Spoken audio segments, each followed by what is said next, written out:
తగిని పందెం. ఏం పందెం కాసారో చూద్దాం. కొండల పక్కగా ఒక నది ఉంది. ఆ నదిలో చాలా అంశాలు ఉన్నాయి. ఒకరోజు వాటి దగ్గరకు ఒక కాకి వచ్చింది. నేను చాలా దూరం ఎగరగలను, మీరు నాతో పందెం కాస్తారా అని అడిగింది ఆ బడే కాకి. హంసలు సరే అన్నాయి.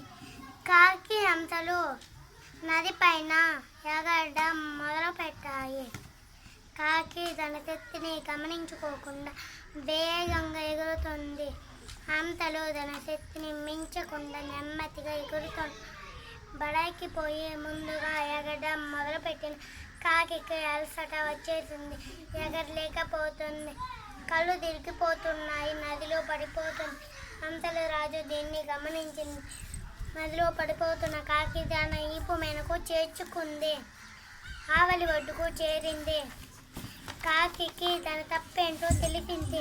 మళ్ళీ ఎప్పుడు తగిన పందాల జోలికి వెళ్ళలేదు.